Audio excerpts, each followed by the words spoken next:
Good evening and salutations, my GH fans. Olivia, I'm gonna need you to do something, okay? I'm gonna need you to shut the F up forever, okay? Because when she came to the hospital, the first thing that she really did was blame Sonny. You know, Sonny's also the father of Dante in case that she just magically forgot. And she blames him. And I'm like, do you really think that he needs that right now? Do you think that he's not sitting there blaming himself?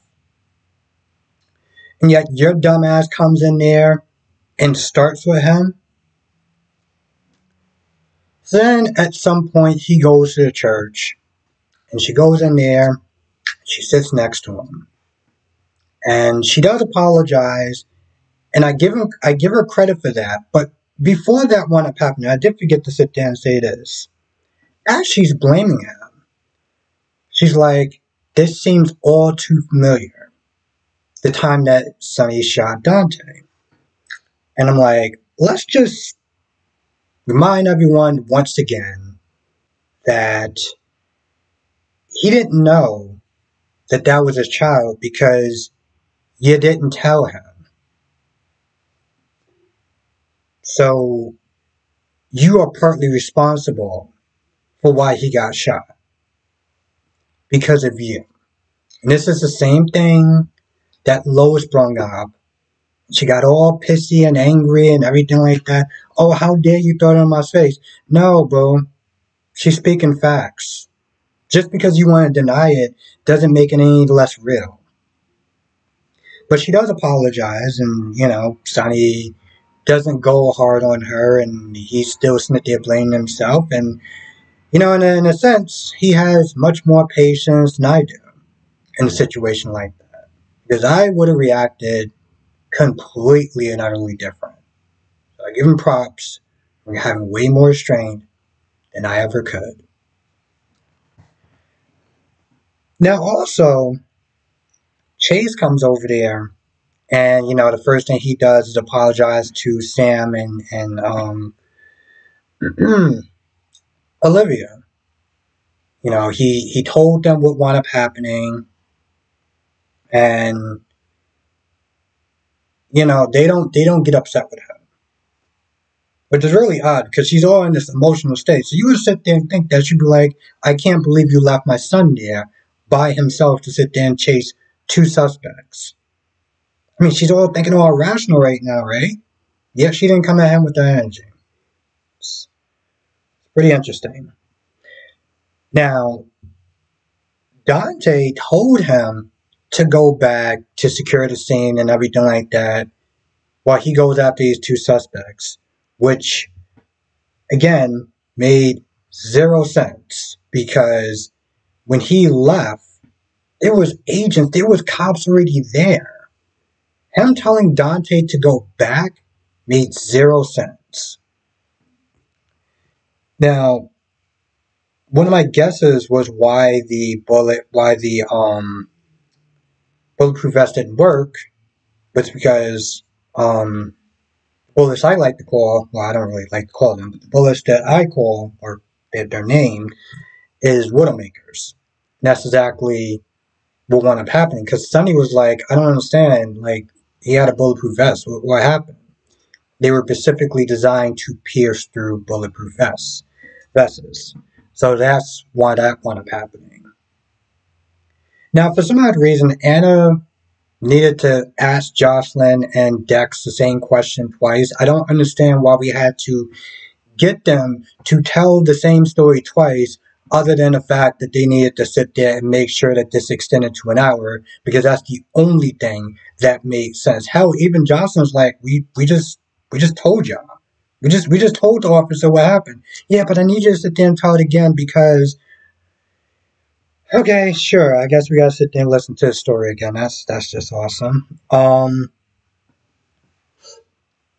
while that's going on, Alexis is trying to go down to see what's going on. She got a Call from a reporter, but Nina's like, hey, listen, and you sit there and listen. I need you to sit there and listen.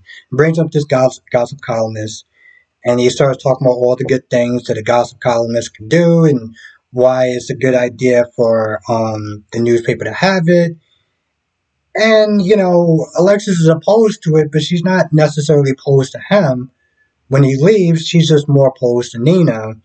Um, and and Alexis talking about, I thought I had found to say. I'm like, Alexis, did you kind of forget the power dynamic? That she's actually your boss? That she doesn't need to sit there and really give you any final sort of approval on anything. She's entertaining you at best. Um, I just don't understand why the woman actually thinks that she has that much power. Yes, Alexis is a very smart woman and da da da da. But Alexis is not the only person that can sit there and do that job. The fact that Nina's actually has that much patience to sit there and deal with this woman is just beyond me. And this is not because I'm Team Nina or anything like that. I mean, this is just for anyone to sit there and be dealing with Alexis and her whole, well, I just have a problem with you to make sure that you're going to be doing this the right way. She's going to be doing whatever the hell way that she wants.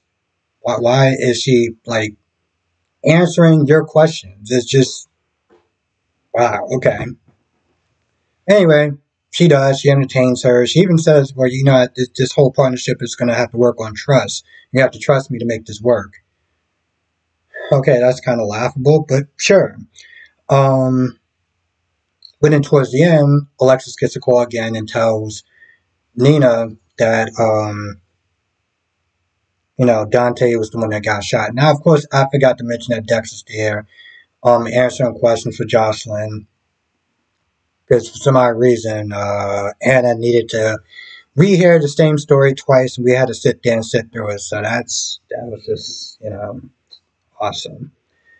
Now, Maxie brings in um, Cody and Sasha, and it's like pretty much like the jig is up.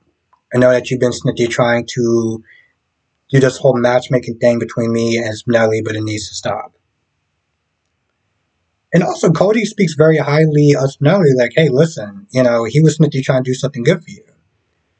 Maxie is still whining about the same damn thing that is not that serious.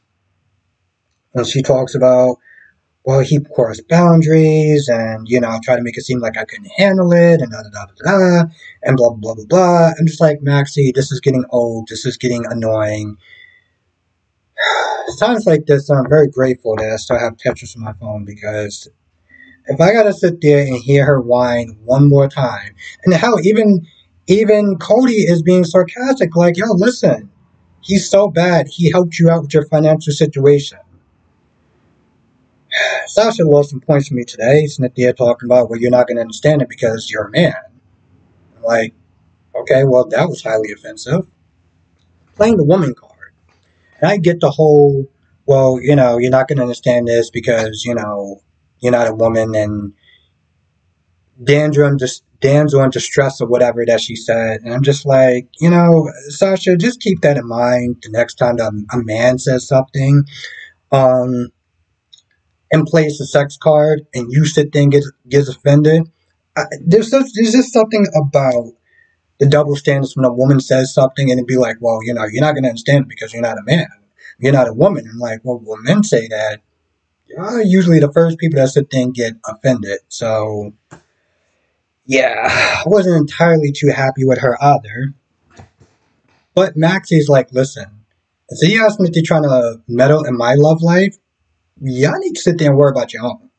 Like, practice what you preach at this point. She walks out to try to find Spinelli. They start talking. At this point, Sasha is like, I get it. You can't. She keeps not to talk about how she's not ready to move on from Brandon and Brando. And, part of me is just like, because on one part, I'm trying not to be a dick. And I get that she needs her time and everything like that. But, like, how much time is too much time? Is what it really comes down to. How much time is too much time? Because at some point, Brandon will want you to sit there and move on with your life and do better. Go seek therapy at this point. And I understand that other doctor kind of screwed her over and stuff like that, but boo, you gotta start being a little more realistic.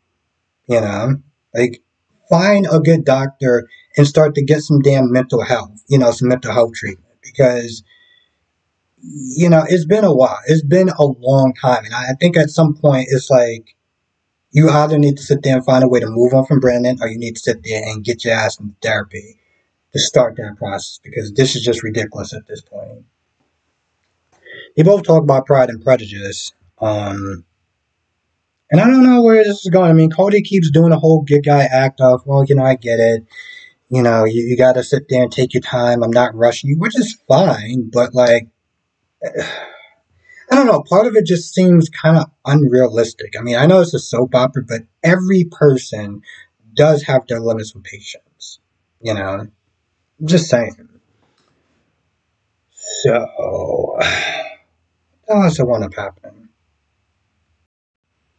Oh, Ava gets to Spinelli's place.